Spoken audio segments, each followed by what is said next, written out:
Assalamu alaikum. How are you, my friends? Today we'll start the lecture number 2 for robust instrumentation course. Density measurement calculation. We already talked about the concept for some physics basics in the physics, and we already take some laws or formula used for that. Today, inshallah, we'll talk about density, but here in more detail, little bit detail. For this lecture, our objectives here to review the concept of density, and we'll see the formula used for measuring the density. How are they formula? How can we utilize them, and how can derive these formula? Technique used for measuring the density, and some example for them. Okay, let's just go to the idea for density. What's the density? Here we talk already that density is the mass rate over the volume, or you can see how much mass per unit of volume. But maybe our student here they confuse sometimes between the concepts. So here just we want to emphasize the meaning of the density. First, if we talk about mass, that you are talking about the content material, the contents, how many molecules inside the material, inside the matter. If you have a matter, any matter in the life, and it contains some molecules, substance, how many molecules are there? So how many a molecule will occupy this space? Occupation the space is the volume, and if you talk about the amount of molecules, you talk about mass. Okay, what about the how much are compact together? These molecules, how can they are compact in the defined volume size? Just let's see this video together, just for taking more deep understanding for the density. What is density? Density is how tightly packed mass is in a certain amount of space. So if we have more mass packed into an amount of space, we consider it more dense than if we have less mass packed into that same amount of space. We measure density in units called kilograms per meter cubed. Kilograms are a measure of mass, and meters cubed is a measure of volume. So to measure density, you're measuring how much mass is packed in to a certain amount of space. How many kilograms are packed into 1 cubic meter? So let's look at some examples. If each sphere is equal to 1 kilogram, this cubic meter contains 1, 2, 3, 4 kilograms of mass. So that would be 4 kilograms per meter cubed. And that's a measure of its density. Another example would be 1, 2, 3, 4, 5, 6, 7 kilograms in 1 cubic meter. So it would be 7 kilograms per meter cubed. Okay, we need to understand this density now. We already explained the idea of density. Here we talk about the compact tightly together. Now, just we won't just go to the other variables that related to the density: mass, volume, weight, pressure, and temperature, especially for gases. When I say especially for gases, does not mean that I will discard or I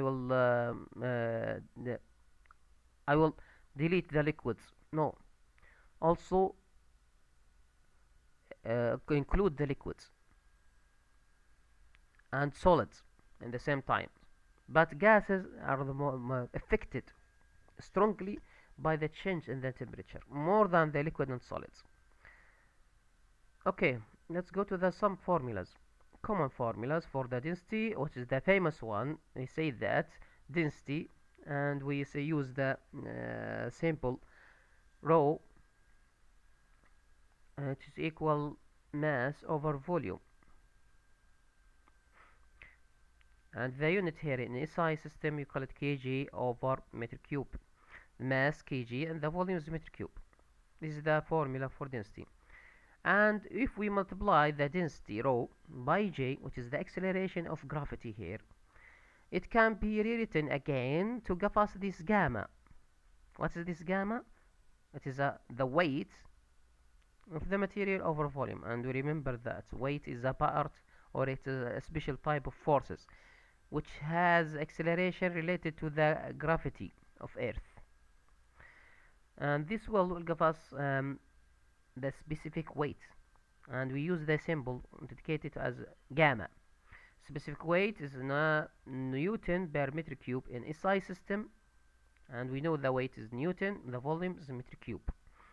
Okay, so we have here density as m over v and specific weight as weight over volume. See the difference? Here is weight and here is a mass. Okay,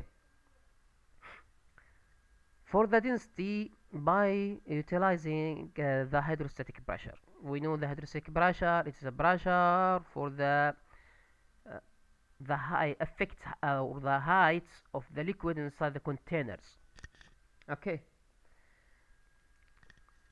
if we multiply the height with the specific weight, we will go into the result. You can see here as is derived in front of you the L, which is specific weight. We can see specific weight is weight over volume, and we know that volume, you can say, is the height multiplied the area. This height will go with this height, and it give me weight over area, and we know this weight, it is a force, so I can say force over area, which is equal what? Pressure. In SI systems, Newton over meter square, it is kilopascal. Newton per meter square, it is equal what? Pascal. This is the famous Newton, the famous unit in SI system. So we have here three formula. One for the density, one for the specific weight, which is derived from the density formula, and also one for the hydrostatic pressure. Three formulas, famous formulas for measuring the density. So as mentioned here, we can rewrite this formula, which is pressure, as height multiply gravity multiply density. Okay, based on this formula, we can say any change in density can be affected by the following factor: either to change the volume if the mass and weight is constant, or changing the mass or weight if the volume is constant, or changing the pressure at constant temperature, especially for gases. And also we can say also changing the mass and volume at the same times, also all of them affect. So we can write the formula that describe each one. Changing in the volume, that means the volume will be changed, that means my density will be changed if my mass is still constant. And also if I change my mass with the constant volume, of course it will change my density. So the same thing also, that in changing the hydrostatic pressure while keeping the same height and the same gravity, that means my density is changed. Here if I say here mass constant and the volume is changed, here I can say most of the application for this formula, it can be useful for gases.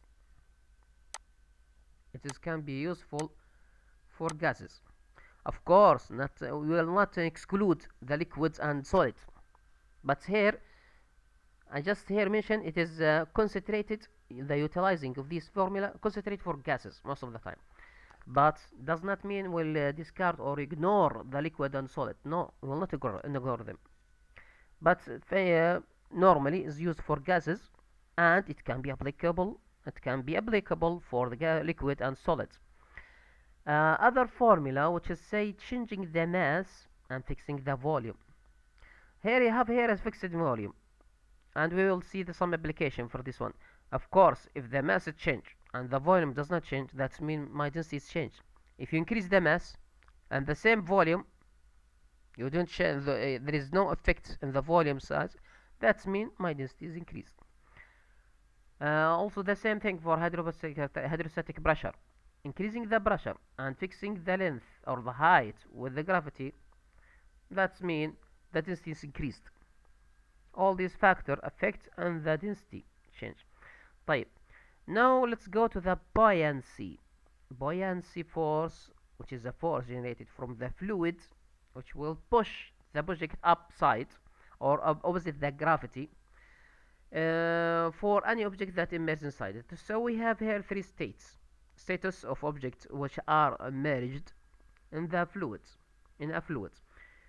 These three status either to be floated objects above the surface of the liquid, or totally submerged. I mean, it's sink totally, all the volume are covered, or the volume of this object is covered, but it hangs up inside the material, inside the liquid, and some space in the media inside the liquid. And here the third case, it is totally sank in the bottom of the fluid. Okay, what will be the effects of these three cases? Density of objects is less than the liquid. Which case? The floated object. If the object is floated, that means the density of this object is lower than the liquid. In this situation, the weight of bouncy force, sorry for mistakes, bounty forces, will equal the weight of the object. And we can say also this bounty force, I can say another expression, the weight of the displaced liquid. Apparent weight after immersing the object in the liquid will be 0, because we say here bounty force equal the object, so there is no difference between them. So there is no difference between them, which is here apparent weight. Maybe so no weight will be comes to me in front of me. طيب. The volume. The volume for objects will be lower than the volume for the displaced liquid, because it is not totally immersed, simply based on the Archimedes principle. Now, for these floated objects, we say that density for the objects lower than the liquid, the bounty force equal the object weight, and the volume of objects will be greater than the displaced liquid. Second case, if the object is totally immersed in the liquid but not in the bottom of the liquid, so it hangs in the middle, in the medium space of the liquid or volume of the liquid, it hangs in the middle of the liquid. So the density of this in this case of the density, object density, will be greater than the liquid. That's why liquid cannot resist or cannot push it above to the surface. And of course, the weight of object will be greater than the bounty force. Or you can say the weight of the object is greater than displaced liquid. Now in this case, I have apparent weight. There is a difference here, because there is a difference between the bounty force and the object, mean I have apparent weight. There is a difference in the weight between them. So this formula is coming up. Apparent weight equal the difference between the object of weight minus the force bounty. Displaced volume in this situation will be equal. By the way, the displaced liquid, it has the maximum volume, which is equal the object. So it's reached the maximum volume, which is the object volume. It will not exceed the object volume, by the way, based on the Archimedes principle, of course. Now this is the second case. The object is totally immersed in the liquid, but not saying totally and in the bottoms of the liquid.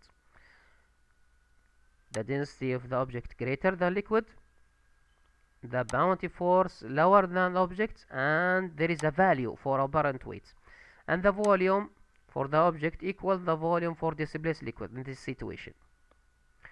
Now go to the bouncy force for the object sank in the bottom, or bounty force, and the object sank in the bottom of the liquid. In this situation, the density of object is greater than the liquid, similar to the previous one, but the bounty force is 0, or the displaced weight of the liquid is equal 0. The apparent weight in this situation equal the weight of the object, will equal the weight of the object, because because the bounty force is almost 0.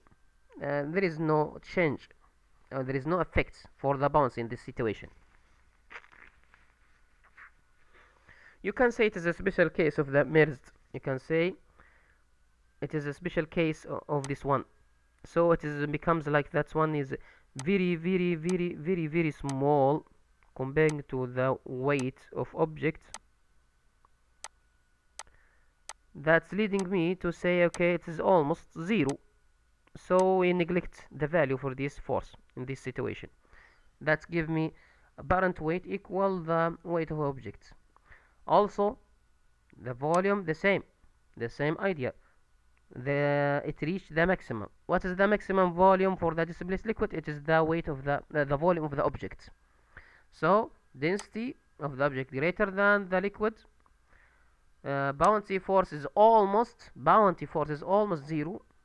The apparent weight it's almost equal to the weight of object, and the volume it reached the maximum, which is equal the object volume, not more than that. Now let's go to the technique for measuring the density. As per our this previous formula, we can utilize them to measure the density. Okay, one of the famous methods, and the simplest one, is utilizing the displacement method.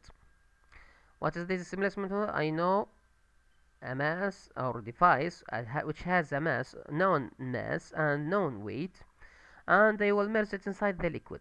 Then test the effects of this liquid and test its bounty force. How much? For this technique, I will pass it. I will not go in detail for this technique because it will be the question number 1 in quiz number 1. So it will be part of the quiz number 1. The answer for this technique will be part of the quiz number 1.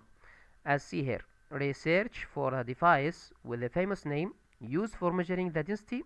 Its principle of work based on the Archimedes principle. What is the name of the device? Tell me the name, ya shabab, and explain its work. What's the principle? How it's work? How it's running? And is there any upgrading, or is there any types, special types, or different type for the same devices? Research on this device in the net, or maybe your reference, your box for the instrumentation, and tell me what is the name of this device that depend on the displacement method or Archimedes principle. In other way, depend on the bouncy principle or bounty force. What is the name of this device? Explain it and give me the types and explain the types if there is a types, and I sure there is a types. From now I tell you there are types for this device. Just explain what's the difference between these types. By the way, it is part of quiz number 1. You will need to submit it for me, inshallah azawajal, in the coming weeks. I will give you, inshallah, location for submitting this answer for this quiz. Now let's go to the other technique. But before that, we need to find some calculations just to take more understanding for the bouncy idea. If I have a boat, of course I want to know what's the density of this boat. If I put this boat in the seawater, the density of seawater at 27 degree has 1023 kilogram per meter cube. Now, if the boat has a mass 3500 kilogram, it is a small one, it is immersed third of its volume, not all. Let's say third of its volume is immersed. What will be the density? Okay, weight of the boat, it is the object weight. I have the density, so I can just multiply the acceleration of gravity by the mass of this boat and give me the weight of it, which is 34,335 Newton. The boat is floating. That means the buoyancy force will equal the weight of the boat because it's floating there. So buoyancy force, it is the same as the object because it's floating.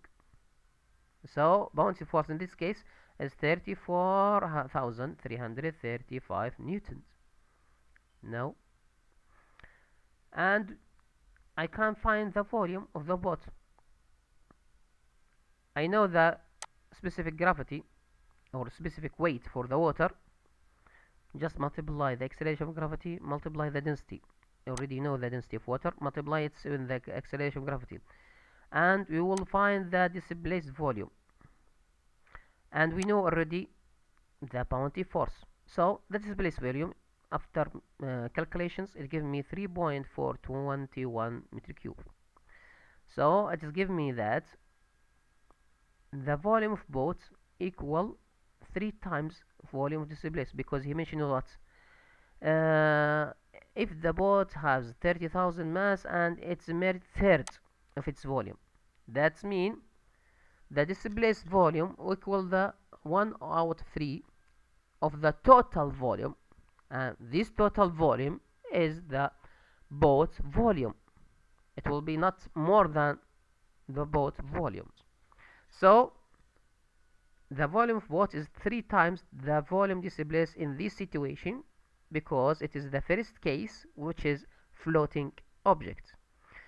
Now I can multiply these 3 by the volume of displaced, which is already found it. It gives me the